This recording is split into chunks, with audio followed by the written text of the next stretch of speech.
Hello, the Trendy Show lovers, the Trendy Show supporters.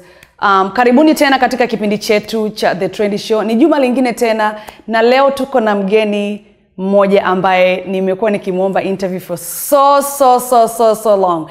And of course, you know, this is not my job to welcome this guest. I'll just introduce myself. Mimi naitwa Cynthia Masasi Mzirai. Mambo vipi, juma lingine tena, mimi hapa naitwa Anita Mwiru.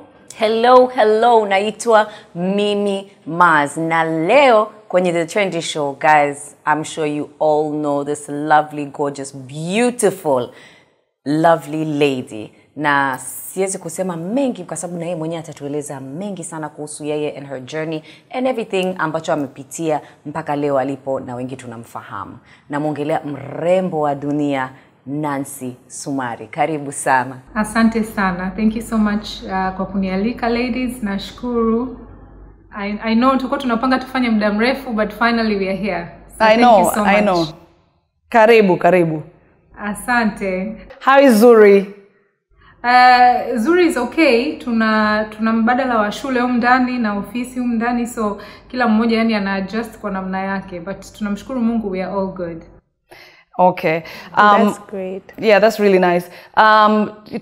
Sisi tunakufahamu, lakini I'm sure sio kila mtu anamjua Nancy Sumari Tanzania nzima. Kuna few people ambao hamjui Nancy Sumari ni nani. Tunajua isha kwa Miss Tanzania, tunajua kwa Miss World Africa.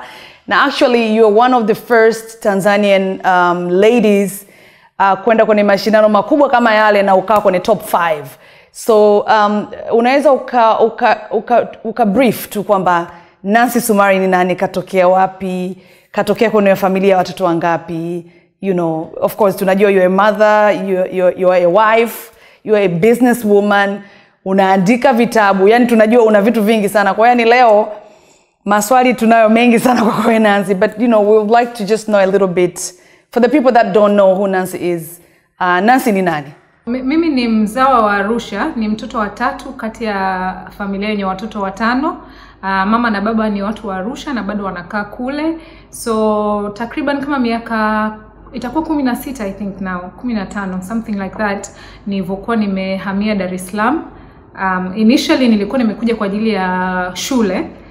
Alafu baadaye you know maisha yanatokea, unajua watu wanasema unafanya mipango alafu maisha yanaendelea. So nikabahatika kukutana na wadada ambao walikuwa wanaandaa mashindano ya Miss Tanzania, na hivyo ndivyo safari yangu ilivyoanza ya hayo mashindano ya urembo. Nikafanikiwa kushiriki na Mungu akanisaidia nikafika nilipofika, na baada ya hapo ilinipa platform ya kuweza kufanya vitu mbalimbali kwenye jamii, na namshukuru Mungu. Imekuwa ni safari nzuri sana kwangu kwa sababu imeniruhusu kukutana na watu mbalimbali, kuweza kujifunza kutoka kwa Watanzania wenzangu na kufanya kidogo ninachokifanya ili kuweza kuona jamii yetu inaendelea mbele. Kama ulivyogusia, ninaandika vitabu kwa ajili ya watoto, na vile vile nina taasisi ambayo inawasaidia vijana kuweza kumudu vifaa vya teknolojia na kujifunza kupitia teknolojia kwa ajili ya maisha yanavyobadilika na maisha ya baadaye. Na vile vile ninaendesha kampuni ambayo inatengeneza maudhui kwa ajili ya mitandao. So ninajitahidi kadri ya uwezo wangu kujishughulisha kwa namna moja au nyingine ambayo inaweza kuwasaidia vijana walioko kwenye jamii yetu, lakini zaidi kuweza kutengeneza impact kwa namna moja au nyingine kwa ajili ya vijana wanaokuja baadaye. Nice. I'm sure wasikilizaji na watazamaji I know watakuwa wamemuelewa vizuri Nancy. Kwa hiyo intro kidogo mimi pia nimeelewa zaidi kuhusu Nancy. Of course najua wewe ni umetokea Arusha na you know I know your sister Nakaya. So yeah, I know you guys are from there. But so now how tukurudishe nyuma kidogo. As I say, we have a lot of things to talk about today, but tukurudishe kidogo sana nyuma kidogo. Kwenye journey yako ya kwenda kwenye Miss Tanzania, kwa sababu mashindano siku hizi yamebadilika sana Nancy. Sio mashindano ambayo you guys mlikuwepo wakati ule. It's Miss Tanzania ilikuwa kweli. Manake hata wakati wewe unashinda 2005, right? Miss kuwepo nchini, lakini nilijua kwamba kuna Mtanzania yani ameshinda Miss Tanzania anaitwa Nancy Sumari, na nimekujulia of course kwenye mitandao, na kwa sababu pia wewe ni wadada wa very few Tanzanians, Miss Tanzanians ambao unafanya vizuri sana. Kwa hiyo mtu asipokufollow na kuangalia Nancy Sumari anafanya nini, utakuwa wewe upendi maendeleo ya wanawake. How was your journey to go to Miss World? Kwa kweli it was very interesting kwa sababu sikuwa nimewahi kujiona kama binti ambaye angeweza kushiriki mashindano ya urembo kwa wakati huo, kwa sababu ndo nilikuwa nimemaliza form 4, alafu nilikuwa ni kama unawajua wadada wa Arusha, yani nilikuwa ni mabuti sana, jeans kubwa nini, yani nilikuwa sina mwelekeo. Arusha ndo kuna Chuga Queens Yes, Chuga Queens. Yani nilikuwa ni member wa Chuga Queens sana tu. Kwa hiyo sasa nilipokuja da actually ndo ilikuwa ni kama series ya bahati tu. Nimetoka kuangalia makaratasi chuo, nikawa nimekuta nimechelewa muda wa kuweza kuingia kwenye darasa ambalo nilikuwa nadhamiria. Baadaye nimekaa tu sehemu, niko na rafiki yangu na dadangu. Wakaja wadada wawili, Kisa nafikiri mnamfahamu, na Mange. Kisa nafikiri sasa hivi Kisa, I know Kisa, yes. So wakawa wamekuja, wakaja wakasema kwamba wameniona, wanahisi kwamba ninaweza nikafanya vizuri kwenye mashindano wanayoyafanya ya Miss Tanzania and so on. Lakini kwa kweli kwa kisaikolojia muda huo nilikuwa siko kabisa huko. But then nikawa mimi ni mtu ambaye always I don't mind opportunity. Sioni tatizo sana kuweza kuexplore kitu ambacho kinaweza kikawa stepping stone kupeleka sehemu nyingine. Kwa hiyo nikajadiliana na dadangu pale. Of course ikawa ni siri mwanzoni kwa wazazi wetu kwa sababu sio ndo shughuli ilikuwa imenileta Dar es Salaam. Lakini nikashiriki kwenye hayo mashindano. Yalikuwa na changamoto zake, lakini kusema ukweli ilikuwa ni baraka zilizidi changamoto kwa sababu nilikuwa nimejikuta yani nimeshinda shindano. Actually sikushinda la kwanza, nikaja nikashinda la pili, and then baadaye ndo nikapata taji la Miss Tanzania, na baada ya hapo nikafanikiwa kwenda kwenye mashindano ya dunia, and the rest is history. Lakini ilikuwa ni interesting story in its own kwa sababu kila kitu kilikuwa ni kama kinatokea bila kupangwa. It's a classic series of just letting life happen. So that's just really how it happened. Nancy, hapo umezungumzia kumwambia your sister and then hiding it from your parents. Kwenye stage gani ambayo ilibidi sasa wazazi washirikishwe au muambie? Was it ulivyoingia sasa kwenye kambi ya Miss Tanzania au after hata ushindi wa Miss Tanzania? No, ilikuwa kabla ya kuingia kambi ya Miss Tanzania. Actually baba alinikuta kwenye gazeti. Baada ya mashindano ya Miss Kinondoni, I know it's baada ya mashindano ya Miss Kinondoni, nafikiri ilitokea kwenye Nipashe the back page. Sasa baba ni mpenzi sana wa kusoma magazeti. Kwa hiyo akawa obviously hakunitambua kwa sababu ya the makeup and all that. Lakini aliposoma jina he was very shocked. Akawa anajiuliza, mbona huyu mtoto ana jina kama la mtoto wangu? Akawa akamshirikisha na mama, and it was kwa hizo saa 24 ilikuwa ni kama taharuki kidogo.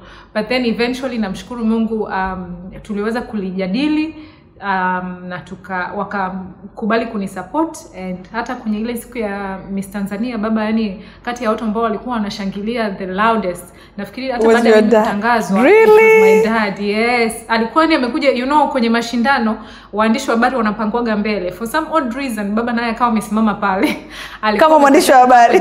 Yeah, so hasa namshangaa baba why anakaa na waandishi wa habari. So the whole time natembea stage yani namuona baba yuko pale na waandishi wa habari. Anyway, yeah, so yeah, it was a very blessed day. I think ilisaidia pia kwa sababu ulikuwa kwenye gazeti. Kwa hiyo ilimpa motivation kidogo kwamba aliona vitu viko serious. Maybe ukute, unajua saa nyingine tunashindwaga kuambia wazazi wetu vitu vya ukweli, yani vitu kama hivyo vya mambo ya urembo. Unahisi labda ataona yani ataangalia in a different way kwamba urembo, maana yake unajua kwenye umisi bwana, when it comes to wearing bikini wazazi wengi wanaonaga labda kuna uhuni, lakini mtu mwingine ambaye animwelewa labda anajua au ana exposure anaweza kaona akaelewa kwamba okay, hiki ni kitu kinaweza ikawa kikubwa, inawezekana ndo mwanangu amefunguliwa njia ya kufanya kitu kingine. Sijui umenielewa? So I think he understood that kwamba okay, let me go and support my daughter. That was nice. Yeah, I think it was ilikuwa na yenyewe I'm sure ilikuwa ni changamoto kwake kwa sababu mimi babangu kidogo yuko conservative. Lakini baada ya kuweza kuzungumza naye na yeye yani kwa kweli siwezi kuelezea yani how he changed his mind, lakini eventually he did, and ilinisaidia mimi mwenyewe sana kwenye hiyo safari.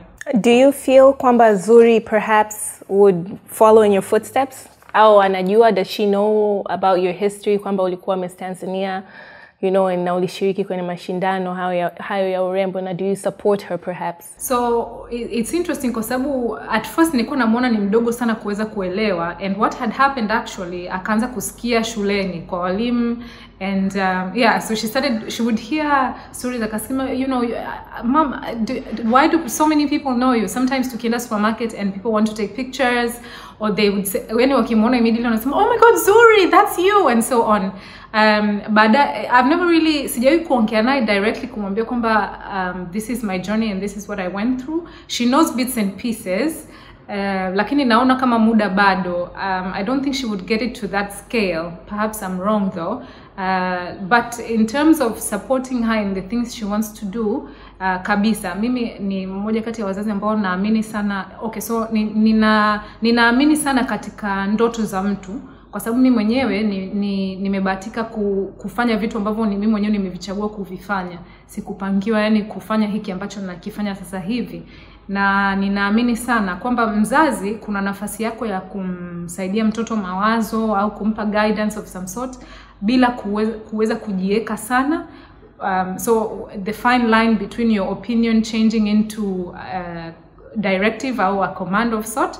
So ninajaribu sana kuweza kubalance kwenye hiyo. Of course sio rahisi kwa sababu kuna hali ambayo unaweza kuiona labda, you know, oh mama, I want to do maybe a YouTube channel or something. Alafu mimi nina concern kwamba it's too much exposure, hata ajua namna ya kudeal na hivi vitu vya mitandao and so on. Kwa hiyo my points are valid but also her points are valid, and somehow tunajaribu kuangalia namna ambavyo tunaweza kukutana katikati and see what works and what doesn't work. Of course sio kila kitu ambacho ninakubaliana naye, na of course naye babake anakuwa ana nafasi ya kuchime in, lakini ninaamini kwamba nitajitahidi kadri uwezo wangu kumsupport kwenye ndoto zake na kumshauri kwa yale ambayo ninayajua, au kwa yale ambayo siyajui nitajitahidi to source mawazo ya wengine wanaojua zaidi yangu, na familia yake of course inayomzunguka wana nafasi yao pia. Hapo kwenye ndoto nataka kufahamu, ungekuwa hujashiriki katika ulimbwende na urembo, plan zako zilikuwa nini? Yani wewe ndoto zako za maisha zilikuwa ni nini? Au are you already doing what you wanted to do? So mimi ni kati ya watu ambao tangu nikiwa mdogo nilikuwa natamani kufanya vitu vingi sana. So nilikuwa nina muda ninataka kuwa labda a vet. Kuna wakati nilikuwa nataka kuwa a hostess so much. Kuna wakati nilikuwa nataka kuwa, yani I wanted to do so many random things at a time. And I think bado niko hivyo. Yani so that's why I think sifanyi only one thing. Ninapenda ku invest my time in different things at a go. Of course, I think that's a Leo thing, because I'm like that. I think it's a Leo thing. Yeah, you're right. I think it's a Leo thing. Lakini sasa unajua changamoto ya hiyo pia, you run the risk of also having too many eggs in different places, and then the balance and so on. So whether it is what I want to do now, yes. Kuhusu the future, I'm always open to different things. So I can't say kwamba this is what I will do permanently, but I'm sure it will certainly be exactly what I want to do. Hata kama sio hiki, lakini kitakuwa ni kitu ambacho nimekiridhia mimi mwenyewe na nafsi yangu inaridhia, and it makes me happy. Okay. Nancy, unadhani usingekuwa Miss Tanzania? Unadhani ungekuwa na umaarufu ulionao sasa hivi? Au Miss Tanzania ilisaidia kukufanya uwe Nancy Sumari wa? Definitely sidhani kama ningekuwa nina umaarufu huu. Nafikiri Miss Tanzania imechangia kwa kiasi kikubwa sana kwa recognition iliyokuwa nayo leo, for sure. Sidhani ningekuwa nayo, ninahisi pengine safari yangu ingekuwa tofauti kidogo, na ninaamini kwamba hiyo platform imeweza kutoa fursa kwa watu wengi sana, na wakaweza kuitumia kwa njia tofauti, but for me it definitely ilikuwa ndo my launch pad. Okay. Na bado una keep in touch na wale mamisi wengine kwa sababu it's been a long time since umeenda kwa the Miss World. It has. It has been a very, very long time. Tunajitahidi, so hatuna any formal kundi au group ambalo tunalo as all past Miss Tanzanias. Lakini nafikiri on an individual level kuna interaction huwa inaendelea. So nina interact na, I think huwa ninajitahidi ku reach out to every new Miss Tanzania. I'm not in touch with every old one, lakini every time kwa mfano tukipata bahati ya kuonana, we usually just have a conversation or a quick catch up or something. So okay. Yeah. Na wale wa Miss World kule bado I'm sure kuna numbers labda exchange, unajua labda Miss America, you know, labda Miss Mexico, Brazil. Yes. Do you so niko in touch na baadhi yao, sio wote. Of course unajua kwenye kampu tulikuwa wengi sana, tulikuwa zaidi ya 300 kama sikosei. But kuna friendships ambazo zilitengenezwa kwa muda huo ambazo bado ziko mpaka leo. Maisha of course yamebadilika sana. Some of us are moms now, some of us aren't. Maisha yanaendelea, yanabadilika, and we try to catch up as much as we can. But the friendships are there. That's nice. Before we go to the break, I think labda tumalizane kabisa na maswala ya mamis na maswali tuliokuwa nayo so that we can go towards your other work. I just have a question with regards to the beauty pageant ya sasa hivi, you know, the Miss Tanzania currently. And be honest, just the ones after you know, like an honest opinion, yes, of the direction perhaps of where they're going. I mean, mimi mwenyewe personally, I've looked at it and I've tried to compare, and I'm just like, what is happening? Yani, is it for show? Are we doing it tunajaribu kufikisha labda iyo sanaa perhaps somewhere in the world? I don't understand. For me personally, it's just still a puzzle. So wewe kama wewe ambaye umeshawahi kuwa Miss Tanzania, umeshawahi kushiriki, what is your say and what is your take on the current Miss Tanzania pageant? And maybe labda ushauri or a suggestion perhaps? Yeah, so unajua the brand kwa kweli kama wote tunavyojua, brand ya Miss Tanzania imepitia changamoto kubwa sana.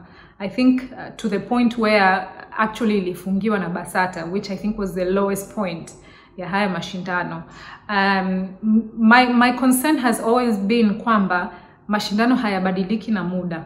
Unajua kitu chochote ambacho au tuseme brand yoyote ambayo ni kubwa, hata trendy show, hata any brand yoyote, I think lazima always unakuwa una tune in kwa vitu vinavyoendelea kwenye jamii au kipima joto ambacho kipo kwenye jamii. So how are people feeling, what are people thinking? So I think the concern ya Miss Tanzania has just always been changing with the rights of women, for example, au the needs of the women that are out there. So the brand ikashindwa ku sort of match up na the time na quality ya wasichana waliokuwa wanakuwa attracted kushiriki kwenye hayo mashindano ikapungua sana. Kwa sababu mwisho wa siku unafikiria okay, so nitakuwa nimeinvest miezi 3 ya maisha yangu nikiwa nafanya haya mashindano, and then what? So output ilikuwa high match shauku ya wasichana kushiriki. So I think kulikuwa na opportunity ya mashindano kuweza kusema okay, you know what, maybe tutatoa tofauti na unajua sometimes, you know, gari is very attractive and up to a certain point. At some point people want more, people want something more long term. Tungeweza kuangalia something like investing in their education or the, you know, some sort of business training or, you know, mashindano around the world yameweza kubadilika sana pia ili kuweza kumatch things like this. So job opportunities and so on and so forth. Kwa hiyo baada ya hapo naona amepatikana mwandaji mpya, which is Basila, who is ambaye pia ni alumni wa Miss Tanzania. So it's been I think 2 years now ambapo wameendesha mashindano. So I think it's also on a baby steps level. I think kurithi brand kama Miss Tanzania is not something easy. Na yeye kimsingi alirithi brand ambayo ilikuwa imeshakufa. So to revive it and to bring it back to convince sponsors and to bring it back to where it was out there, or a new glory, sasa hivi, I think it definitely takes time. It definitely takes a huge investment. And it involves convincing the public again kurudi yani kule ambako either tulikuwa au kuwarudisha kwenye anga mpya kabisa. And I hope that Basila is looking at all of these things. I've tried to also mshauri, which has been a good thing. She's very open to kusikiliza ushauri wa wadau mbalimbali, which is helpful. So hopefully we will start seeing a lot more changes in the future. I think also na yeye amepata changamoto zake kwenye hayo masuala ya kuandaa na kupata sponsors and to do this and to do that. But I think alipata support kubwa sana kwa serikali as well. So hopefully that continues and we start seeing some more quality stuff coming out of Miss Tanzania. Okay, all right then. But like on my side, honestly speaking, I feel like Miss Tanzania is dead because I mean, you're not wrong in thinking that. I mean, I know and I feel so bad because sababu Basila anajitahidi sana kujaribu kuirudisha kama ilivyokuwa labda zamani, lakini sasa kama unavyosema it might take time and we don't know how long it might take. Sababu the first year Basila alofanya haikuwa nzuri. Haiku, you know what I'm saying, like haiku, nisemeje? Yani it was kwa sababu nakumbuka hata nilikuwa ni Miss Mwanza something, yani haikuwa vile ambavyo nili expect kwamba okay imechukuliwa kutoka kwa kina Uncle Ashimlundenga, kwa hiyo sasa hivi itakuwa better than, you know what I'm saying, better than them.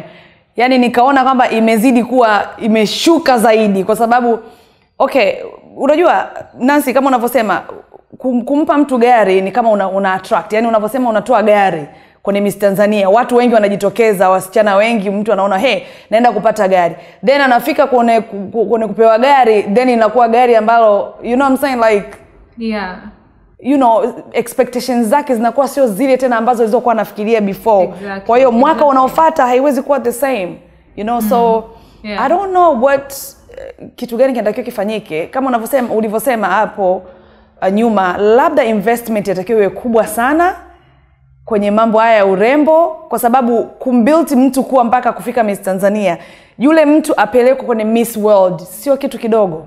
You have to have, you have to spend some money. Yani tukisema investment ni hela inatakiwa itumike kumbuild huyu mtu mpaka afikie kule inakotakikana. So I don't know, I wish Basila, that's my people, I wish Basila all the best, but hey, it's a long journey.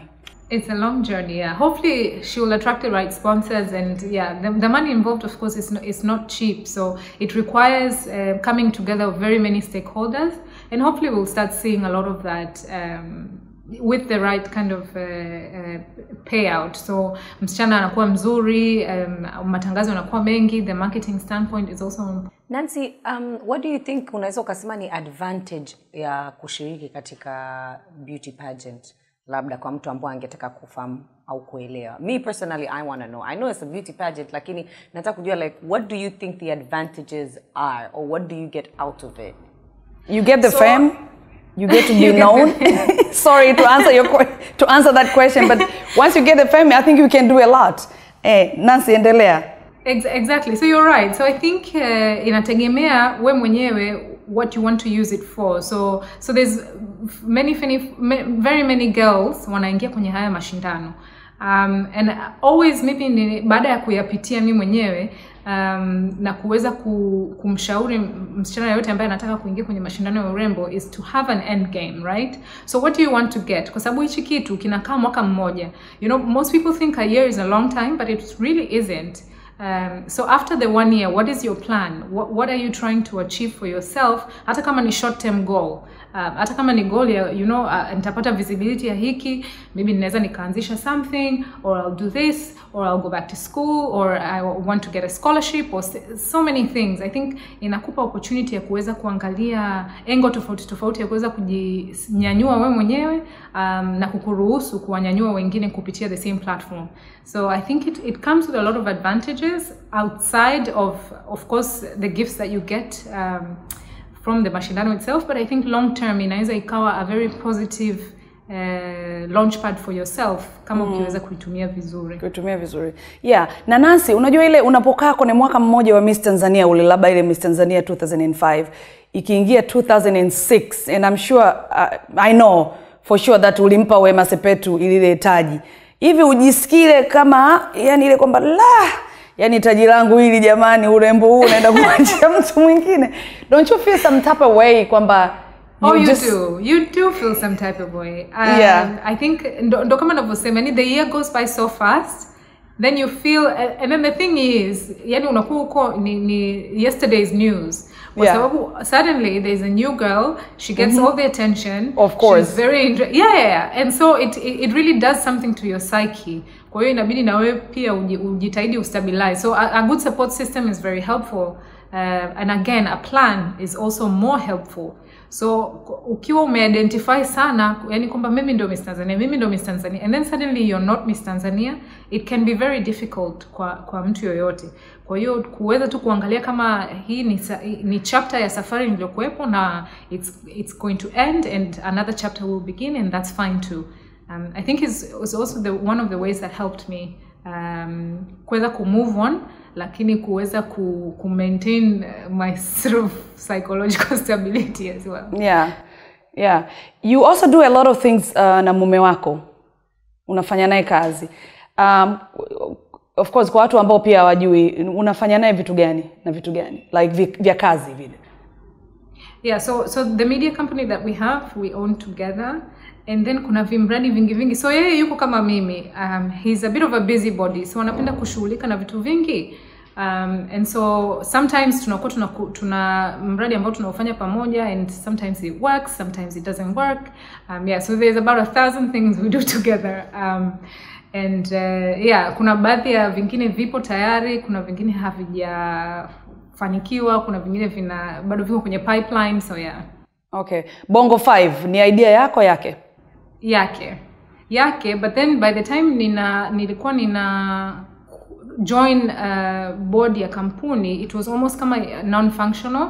Kwa hiyo ni kama a bit like the Miss Tanzania story. So nilikuwa inherit kampuni ambayo ilikuwa high-function tena. Kwa hiyo ilibidi kuinyanyua upya na kuiendeleza. Mlinunua au mlianzisha from Nancy magic, sio? Sorry? Ali marinate. Uli sprinkle some Nancy magic. Sprinkle some Nancy. I like that. I might use that. Yes, you do. Yeah, so that's the only thing that you guys do together, right? Yani hicho ni kitu pekee yenu? No. So we do a number of things. Kuna miradi mbalimbali tunaiendesha. We're working on a few more media outlets. But also we have a family foundation that we do together. So things that we're just passionate about. For example, he's very much into community development. Kwa hiyo shughuli zake na agriculture. So anafanya a lot of those sort of activities to give back through that. He's very interested in disability, people living with disability as well. Kwa hiyo he invests a lot of his time and energy in that. And I'm very passionate about education and literature and technology. Kwa hiyo pia mimi huwa nina invest my time through that. Kuna baadhi ya miradi tunafanya pamoja through the foundation as well. So we are working right now on an urban garden, which we're very excited about. So tunachukua spaces ambazo hazitumiki, tunajaribu kuzitransform to spaces that children can use and play, and you know those parks kama wenzetu wanavyofanya kwenye nchi zao. So we are trying to work a lot with local government kuweza kubadilisha these unused spaces into little nice areas that people can sit and read or play or just have. Jamani, oh my gosh, it's Nancy Sumari, but just stay right there. We have to go and pay some bills. We have to pay some bills, and we'll be right back. Don't go nowhere. We'll be right back. Karibuni tena katika kipindi chetu cha The Trend Show. Bado tuko na Nancy Sumari, Miss Tanzania 2005. Miss pekee ambaye aliweza kuipeperusha bendera yetu ya Tanzania mpaka kufikia kwenye top 5. Si mwingine bali ni Nancy Sumari. So maybe we should now move towards your books and your writing and your inspiration. Is it something you saw yourself doing? Is it something you've always dreamt of doing, you know, and ulianzaje? Maana writing is not easy, you know. Do you keep a journal perhaps? Writing is you know, Maana I know I for one used to write a journal. Lakini as I grew older, I journalize, but more in my notes than on my phone than I do like writing it down in a journal. Kwa hiyo wewe kama wewe, what was your inspiration towards that? Yani, was it hard? Was it something that, how long did it take you to write your first book ambayo ni Nyota Yako? So for me, writing has always been sort of a path for healing, but also an escape. Nilipokuwa mdogo, so mimi, my family is very middle class. Sijalelewa kwenye familia yenye uwezo mkubwa sana. So sometimes tulikuwa tunapata changamoto ya school fees. And I remember at school, ukiwa kama haujafikia, au tuseme you haven't completed paying your school fees, tulikuwa yani unatimuliwa darasani. So my next best thing was to actually go to the library.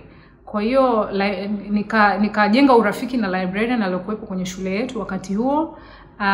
Na akawa ananiruhusu, of course ilikuwa hairuhusiwi, lakini she sort of changed my life kwa sababu akawa ananiruhusu nitumie facility ya library kuweza kusubiri yani mpaka muda wa kurudi nyumbani, kwa sababu walikuwa hawakuruhusu rudi nyumbani lakini haungii pia darasani. So nikawa natumia muda wangu mwingi sana reading stories. So ikawa a little outlet of just sort of learning but also imagining. Na nikawa I used to be so happy with just sitting and reading books all day, different kinds of books za sehemu tofauti tofauti, za nchi tofauti na watu tofauti. So as I grew up, nikawa nimesha kuwa very fond of storytelling but also listening to stories.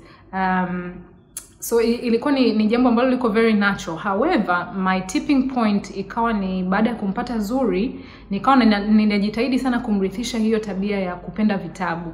So tukawa tunaenda library sana, tunajitahidi kwenda bookstores sana.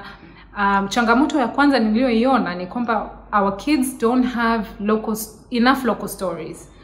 Hadithi za watu ambao ni za Watanzania, kwa ajili ya Watanzania, za Utanzania zaidi. Kwa hiyo baada ya kuzungumza na baadhi ya watu ambao walikuwa in the publishing business wakati huo, wakawa wamenishauri, you know, it's very hard, you can't do it, it's expensive and so on. Baadaye nikawa siku give up, of course. Kwa hiyo nikawa ninajaribu kuangalia different ways in which I can probably give a story or publish it online or something, lakini changamoto ni kwamba haiwezi kuwafikia walengwa walio wengi. Eventually, it was almost kama bahati kwa sababu I just sort of decided to self-publish. Na hiyo, yani ukitaka ku-self-publish kitabu, you know, what does it take? It generally just takes if you have a company ambayo it's functioning, na kwenye memorandum, it has something to do with publishing. And that's exactly what happened, which was, of course, for me, ilikuwa ni kama bahati. And I know not everybody has the same kind of privilege that I had with an existing company. So nikaandika kitabu, nikakisubmit National Library, wakakipitia, kikapata approval, nikakipeleka Baraza la Kiswahili Tanzania, wakakirework kidogo, they were very very helpful, wakanisaidia nikakiedit tena upya, nikatafuta illustrator Facebook, nikawa natafuta tu hey, kama kuna mtu yote anamjua Mtanzania ambaye ni illustrator, please naombeni contacts and so on. So it started like that. Nikawa na pull resources hapa na pale. It took safari ya kama mwaka mmoja to sort of just have a dummy copy. And then baada ya hapo nikaanza kutafuta publishers. Ikawa inaonekana ni safari nyingine, yani sorry, not publishers but distributors. Nikawa naona pia ikawa a bit of a challenge at first kwa sababu ni first time writer. Kwa hiyo, you know, it comes of course with its own set of no's. But after some time, nikaamua ku self-distribute as well. So just find contacts. Tafuta bookstores that are online, give them a call, see if they're going to carry your book and so on. So it was a push and shove at first. And namshukuru Mungu, mapokezi yakawa mazuri, nikawa ninapata a lot of attention because of the book. And so bookstores started also paying attention. And this is how the book just sort of distributed itself after that. Okay. Yeah. And apart from attention that you got from the books, do you make money? Like money kwenye kuuza hivi vitabu? To be honest, not the returns are not fast kwa sababu ni biashara kama ya nini, naweza nika compare. So ku distribute kitabu kinaweza mzunguko huo unaweza ukachukua something between 3 to 6 months. Kwa sababu bookshop wenyewe wanapokea tuseme consignment ya vitabu and then they have to sort of sell them. So you can either choose to chukua hela ya kila kitabu on and on, au unasubiri yani amalize mzigo and then unaenda kufuata hela yako, and then you bring a new consignment and so on. So it's a bit of a long kind of mzunguko wa hela. But given the right circumstances and the right promotion, I believe kuna opportunity, definitely. But it just requires that level of patience for sure. So you really do this, as you're very passionate about writing books. Yeah, I really do. Kwa ajili ya kusaidia. I really think kwamba unajua kitu ambacho unaweza kumrithisha mtoto ni hadithi. I'm sure you have a story from your childhood that you still remember from back then till today. Because I'm sure I do. I'm sure most of us do, but I know I do. Hadithi, yani hata kama ni hadithi tu ya kiajabu ajabu, but there's always these stories that stand out in our lives. And I think if stories are told in the right way to children, tuna uwezo wa kuweza kuwajengea misingi ambayo ni bora sana kwenye maisha yao tangu wakiwa wadogo. So I think that's one of the reasons why I just love telling stories to kids. Nyota yako na Haki, kuna utofauti wowote? Maana vyote ni vitabu vya watoto, right? Yeah, so the difference ni kwamba Nyota yako ina focus kwa subjects ambao wapo au waliwahi kuwepo.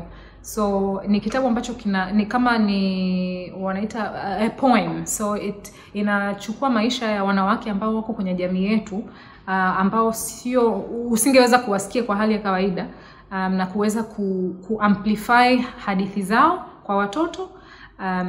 Ili watoto waweze kujifunza kwamba sometimes sio tu mtu ambaye unamuona labda kwenye gazeti au kwenye TV who makes a difference. Ni watu wa kawaida kabisa who are everyday heroes. Of course ukiangalia kwa mfano kama hali ya corona sasa hivi, our everyday heroes are nurses, ni watu ambao wako madukani, ni watu ambao it's these everyday people who really make the difference, and I really wanted to highlight that through the book. And so Nyota yako ina hiyo angle, lakini Haki is more focused on children's rights. So I'm sure kila mmoja wetu ameweza kusikiliza kwenye vyombo vya habari hali ya watoto Tanzania ilivyo. Every child abuse, mimba za utotoni, kuachishwa shule, it's really ni hali ambayo ina nafasi ya kubadilishwa. So nikaona sio vibaya kuweza kutunga simulizi inayotokana na haki za watoto Tanzania ya 2009 na kuweza kuona ways in which hii hadithi ikaweza kutengeneza mjadala ambao ni mkubwa zaidi ndani ya familia au kati ya watoto wenyewe, and for everyone to just see wanaweza wakafanya nini kwenye hiyo nafasi ya haki za watoto, kuweza kuimarisha na kuhakikisha kwamba ndoto za watoto wetu haziibiwi au hazizimwi kwa ajili ya hali yoyote ile iliyoko kwenye jamii yetu. Umefanya vitu vingi Nancy, na umekuwa kwenye vitu vingi. Global Village, Mandela Washington, Obama Leader Africa. Uligain kitu gani ambacho uliweza kurudi nacho Tanzania ukasema hey, let me niwa benefit wa Tanzania wenzangu kutokana na vitu kama hivi nilivyo we learn from this? Yeah, so with Mandela Fellowship kinachotokea ni kwamba unapangwa kwenda kwenye chuo ambacho kiko Marekani kwa muda wa wiki 6. So unakuwa ni kama uko shule. It was a very intense experience, na kwa mimi ambaye nilikuwa sijasoma kwenye vyuo ambavyo viko nje ya nchi yangu, it was a very unique experience. Kwa hiyo tukapata wiki 6 za kuweza kuinteract na faculty wa hizi vyuo, kuweza kujifunza very intensely ya subjects tofauti ambazo sisi wenyewe tulikuwa tumejipangia kabla ya kwenda. So mimi nikawa nimeangalia the projects ambazo nilikuwa nazifanya, na nikaweza kufanya some sort of a deep dive into these subjects kwa kupitia hawa experts ambao wako kwenye hivi vyuo, lakini zaidi tukawa tunapata introduction ya wafanyabiashara mbalimbali walioko kwenye hiyo jamii inayozunguka chuo. So we got sort of one-on-one advice and mentorship, and I'm grateful kwamba some of those relationships zinaendelea mpaka leo, and I'm very grateful kwa sababu ilinibadilisha mtazamo kwa kiasi kikubwa kwa biashara ninayoifanya sasa hivi, lakini pia ikanipa nafasi ya kuweza kuchukua yale mafunzo niliyoyapata and to also mentor some folks here at home, and to just try and pass on that knowledge as much as I can to young women and young business folks who are in our communities. Hii nisemeje? Naingia deep kidogo. Nancy, una marafiki a group of friends ambao ni I think karibia wote ni Miss Tanzania. Ilikuwaje kwaje mlichaguana kwamba lazima tuwe wote Miss Tanzania? Kwa sababu najua pale mmoja I think Fausta peke. Alafu warembo, kwanza samani ni warembo alafu vichwa vile vile. Yani ni definition of independent and yani ni wale Miss Tanzania wanaojielewa ndio mmejichagua huko dansi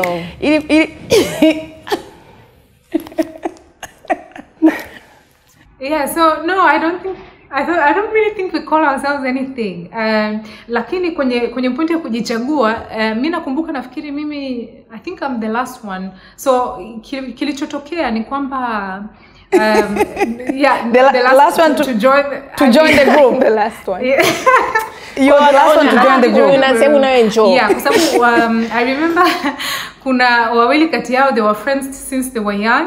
So they knew each other forever. And then baada ya hapo I think yeah, kwa sababu mimi mwenyewe niliposhiriki I think Nasrin ndo alikuwa mwisho kushiriki Miss Tanzania. So I might have not been the last one actually. Anyway, so ilikuwa ni sort of friends of friends. Labda tunakutana. Okay, so Miss Tanzania definitely made it easier kuweza ku reach out. I think tulikuwa kwenye same space, maybe going through the same struggles at some point, or someone just understanding what you're going through and reaching out and so on. Lakini nakumbuka baada ya mimi kushiriki Miss Tanzania ndio ilikuwa nafasi ya sisi kuwa closer friends baada ya kumaliza sort of muda wangu wa Miss Tanzania. So baada ya hapo ikawa kama tuna kuna labda msiba umetokea, hey unaenda kwenye msiba wa mtu fulani, naomba tuende wote and so on. So it started like that. Hey, are you going out today? Do you want to hang out? Things like that. And ikawa imejengeka from there. And mimi nilikuwa I remember Faraja ndo alikuwa rafiki yangu mwanzo. And then kwa sababu Faraja alikuwa ni rafiki wa Jacqueline na Jacqueline akawa rafiki wa Sophie, and sort of nikawa ni friends of friends, and tukaishia wote kuwa marafiki. Yeah. Kwa hiyo ni hivyo. So ile kwamba subirini kwanza, ngoja nimchague hapa kwa sasa hivi. Nancy ndo shoga yangu. Jackie Kailini wangu. Nani Fausta, nani yule mwingine? Faraja naye ni wa kwangu. Haikuwa that way. Ilikuwa ni ile okay. No. Kwa sababu inatokea mpaka leo. Unakuta sometimes marafiki wa Faraja also they are becoming my friends and so on and so forth. So inakuwa ni kama ni mtu fulani anakuintroduce kwa mtu fulani, mnakuta labda there is a sort of click, mnakuwa marafiki and on inaendelea. Okay. Mmeshawahi kufanya kitu pamoja as a group of friends, like a kind of foundation or kitu cha kusaidia labda wasichana wa Tanzania au chochote kile ambacho? No, unfortunately not. Hatujaweza kufanya. So tumewahi kudiscuss kuhusu kufanya something together, lakini unfortunately hatujafanikiwa kufika kwenye stage ambayo we have something to show for it.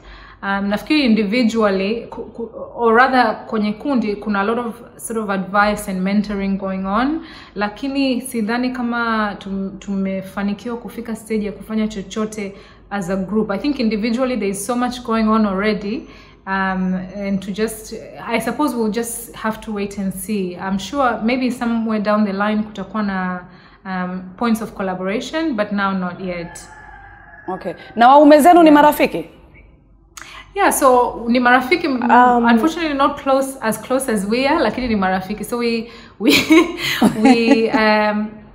no, they don't have a choice. No, not at all. It's not like they have a choice. We're going and then we're sitting there and then we're all going to be friends. Yeah. Okay. So, okay. Yeah. No, they're friends, but not as close as we are. Okay. While we're speaking on the topic of friends now, considering kwamba you're a group of women who obviously you all have your own lives, lakini it's women now. Obviously, women are known to be gossipers. Technically, apparently, we're labeled that. Yani ile kwamba kuna kwaga urafiki wa makundi makubwa, or a friendship that is more than one person. Inakuwa ni there's a lot of tit for tat or mvutano waga unatokeaga. So far, it seems, or it has been seen for that your friendship you guys are sailing through it, So whether it's something that is maintained behind closed doors or whatever, what is your advice I mean, which I think is fine. I mean, I believe kwamba kila mtu ana characteristic yake ambayo ni tofauti, you know. Everyone will come into a friendship or comes from a different background. Kwa eventually you will clash.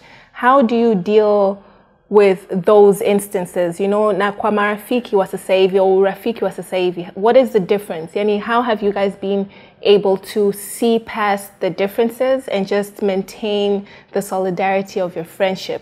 And what advice would you have for the young girls? You know, maana kuna magroup mengi, kuna groups za urafiki as friendship, kuna magroups za WhatsApp groups za umbea and all of that nonsense. So, like, where does the boundary fall for you or for your group? You know, and how have you managed in the hardest times? So I think, yeah, I think one of the most important things kukumbuka unapokuwa umejenga urafiki na mtu ni kumfahamu, yani nafsi yake au roho yake iko wapi. You know, of course, kama unavyosema, kila mtu ana background yake, kila mtu ana mawazo yake tofauti and so on, but at the end of the day, I can trust that my friends don't have any hawana roho mbaya, au they're not coming from a bad place and so on.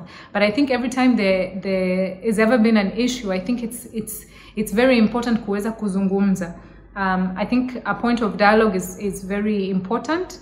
I think mara nyingi sana changamoto zinazotokea kwenye urafiki kunakuwa na assumption, labda umesikia kitu alafu unajenga story yako on top of that, au kama umeona kitu ambacho hujakiridhia and so on. So I think tunajitahidi sana, well, personally I try very hard to just keep it light. I know it's not I know my friends don't have kwa mfano roho mbaya, so I know it possibly is coming from a good place, au kama amenikosea it's ni ule ubinadamu, and we can be able to just talk it out and be able to move past it.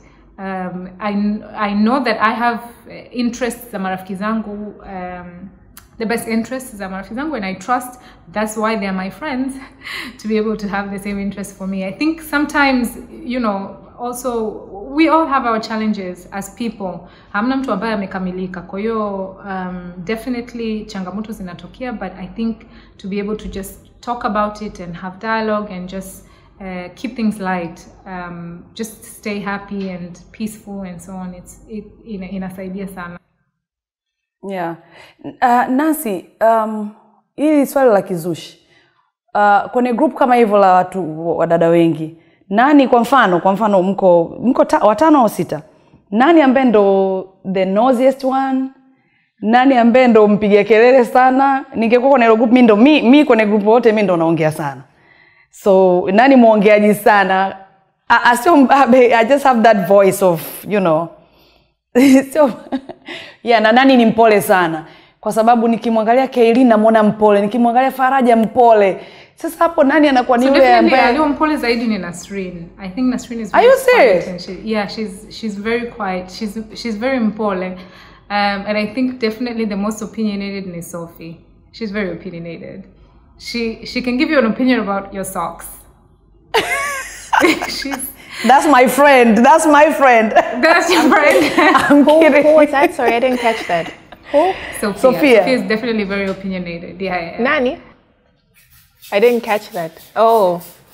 Yeah, she comes across as very straightforward and feet down, like no funny nonsense. Like she'll smile, she'll be polite, like don't cross the line with her. Okay. Yeah. Yeye ndo anakupa kitu na box. Yani ukizingua jamani actually hacheleweshi kabisa. Wewe unachukua position gani hapo Nancy? So mimi I think personality yangu iko very so I'm a Leo, lakini nina sometimes I'm very extra, and then sometimes I'm actually very very mellow. So yeah, I'm a bit random like that. Sometimes nakuwa niko very switched on, afu baadaye nakuwa nimechoka, I just want to be by myself. I'm that kind of a person. So I'm sometimes in between. Inategemea ni the time of day, I guess. Okay. Mimi na swali la mwisho. Labda kina Anita utaongezea. Ila kwangu la mwisho na niko tayari kuaga. Siku ya Nancy ikoje? Yani kuanzia asubuhi, mpaka jioni ikoje? Before coronavirus. So najua kila mtu sasa hivi yuko nyumbani. Yes. Yeah. So mimi siku yangu asubuhi najitahidi kuamka mapema and tunajiandaa pamoja na mwanangu. Tukiwa tunatoka, sio siku zote nafanikiwa kumshusha shuleni, lakini ninajitahidi anapokuwa anaamka anajiandaa, we are together. So we are talking, we're getting ready for the day, we would say prayers. Kama yeye anawahi kuondoka, nina have some breakfast. By then, mume wangu anachelewa sana kulala. So he's sort of a night bird. Anafanya vitu vingi usiku. So he would wake up around 9, which is quite late for me. And sometimes I'm already out of the door. So tunakuwa tunamwacha yeye behind. Naenda kazini, ninajitahidi to have not very long days. So pockets of time ambazo ni kama mpaka saa 9 au saa 9:30 nipate muda wa mazoezi, and then I'm back home say before 5. I like to make dinner at home, and then or hata kama hatuko nyumbani, yani tunapata muda wa ku just tune out the day together. Kwa sababu siku yetu kama ni siku ya kwenda shule, mara nyingi sana mpaka saa 3 inabidi iwe imeshaisha. So yeah, I try to just balance between work. I try to balance, get some time to fanya mazoezi. I would probably do a lunch with friends. Or just do it around the weekend. Umeongelea kwenye kupika. I want to know which katika vyakula ambavyo unapika ni kipi ambacho familia yako wanakipenda sana, yani kwamba hey, mama leo anapika hii, yani ndo hey, lazima kiwe chaki Italiano. Mume wako ana Yeah, so he has some Italian blood. So anapenda, kila mmoja wao wanapenda different things. Yeah, so pasta is a very popular dish in our house.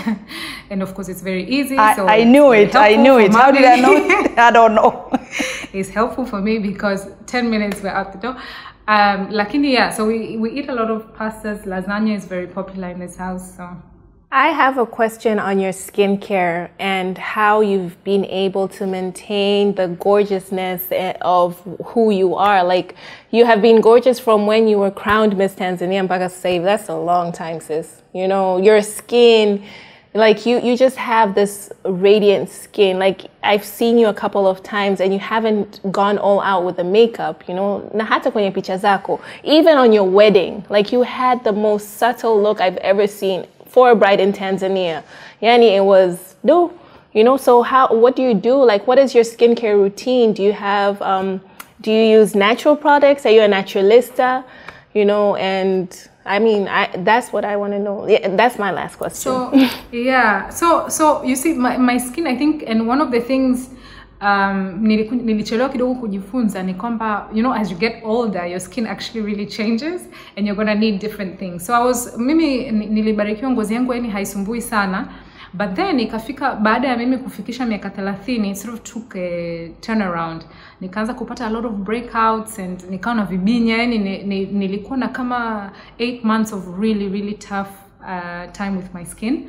And then baadaye ikabidi ni badilishe a bit of my lifestyle as well. So being very conscious of hydrating and being very conscious of sunburn and the heat and whatnot. Kwa sababu nikuja baada ya kufanya research nikaja kugundua kwamba jua lina athari sana kwenye ngozi, na bahati mbaya sio watu wengi sana wanakuwa wanajua.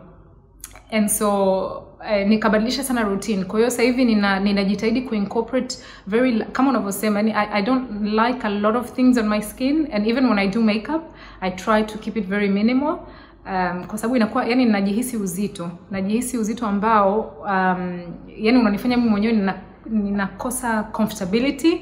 So I try to just use the right moisturizer and invest a bit in the sunscreen, and to try and also keep it very clean. Kwa sababu nimegundua kwamba there's a lot of particles in the air ambazo hatuzioni, na of course vumbi, and hatuwezi kuescape kwa sababu ndio maisha tunayoishi. So the sun, the dust, the whatnot, it can be very tough on the skin. So to try to just keep it very clean, and of course hydrate and protect my skin with sunscreen, but also not too many things.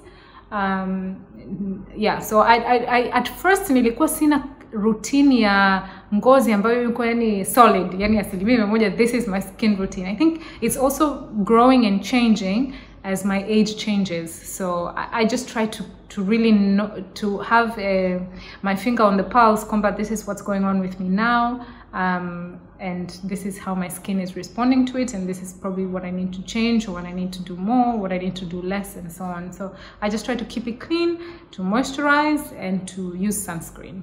Nancy, wewe ni wale watu ambao mnakunywa maji lita 5 kwa siku? Okay, of course sio lita 5. No, not lita 5, but I have good days and bad days. Lakini najitahidi sana, ninakaa na chupa ambayo ninafahamu kipimo chake, and then I refill. So nakuwa najua nimefikia lengo gani leo, nimefikia what target today, and yeah. So nimeanza tu yani as a challenge to myself. Kwa hiyo nimeanza kunywa maji. Of course I pee a lot, which is not helpful. Kwa sababu yani inachosha, but mwili unapozoea, then you know, it just becomes your thing. Okay jamani, kama mlivyomsikia Nancy Sumari you know, kwenye studio zetu. Of course kila mtu yuko nyumbani, lakini we still here at the Trendy Show. Mimi nimeelimika sana kuhusiana na actually vitabu. Mimi sio msomaji mzuri sana wa vitabu. Nancy itabidi nipate copy ya you know, ya haki. Actually the first one I read it online, but the second one, is it out yet? If it's not, I need a copy. It is out, yeah. No, it's definitely. out. I'll make sure to get you send you a copy. Okay, so thank you so very much Nancy for coming. Kwa kuwa na sisi, tumeongea mambo mengi, tumeongea kuhusu mwanao mzuri sana zuri. Kwanza msalimie sana, mpe mabusu mengi sana. Asante, na tunaomba next time ukitoa kitabu or anything or whatever you want to talk about kwenye show yetu, unakaribishwa at any time. Oh, thank you. Nashukuru sana. Okay, of course. Ni mimi mtangazaji wako Cynthia Masasi Mzirai. Until next time jamani. Mimi binafsi, I'm so happy I got a chance kuongea na wewe Nancy. I think this is one of the interviews this season I was looking forward to. I also like the idea of vitabu vyako and how you're talking about social issues, lakini you've made it in a way ambayo it can accommodate watoto kusoma na kuelimika, hata na sisi watu wazima pia. So that's a really, really good idea. Congratulations on that. Kutoka kwangu mimi, Anita Mwewe, mpaka wiki ijayo. Good night. Okay, so thank you so much. Mimi mtangazaji wenu mpya wa Trendy Show. I was so happy to join you ladies. Thank you so much for inviting me. I'm so excited about this show, and I'll keep watching and keep learning from you all. So thank you. I hope you all stay safe. Na mbarikiwe sana na familia zenu, na watazamaji wabarikiwe pia. I will see you all soon. I'm on Instagram and Twitter, and my name is my name. I do not have a nickname yet, but Anita said something and I might use that. Nancy Sprinkle, something. Yes. So Nancy Magic. It was your sprinkling right now Nancy it's Magic. Sumari, but soon it will change to Nancy Magic. But yeah, I'll see you guys soon. Thank you. All right. Thank you so much. Good night, guys. Thank you so much, see you soon. Bye. Bye. See you soon. Bye. I think tumeenjoy sana kusikia kutoka kwa Nancy Sumari. She has such amazing stories to share. I am so happy kumsikia, na naamini hata nyinyi watazamaji ambao mlikuwa mnaangalia nyumbani, kwa kweli mmeenjoy. Kama mlivyosikia, mnaweza mkamfollow katika pages zake za social media, na pia wapi ambapo mnaweza mkanunua vitabu vyake. Kuongezea Anita alichosema, kumbuka kufunika mdomo ukiwa unakohoa au kupiga chafya kwa kutumia kiwiko. Tumesema ni kudabu, na dabu kunakohoa na kupiga chafya, si ndio? Alafu pia jitahidi sana kutokugusa uso, hasa sehemu ya mdomo, pua na macho. Jina langu ni Mimi Maz. Tunawashukuru sana kwa kuangalia. Tukutane tena wiki ijayo. Hii ni The Trendy Show.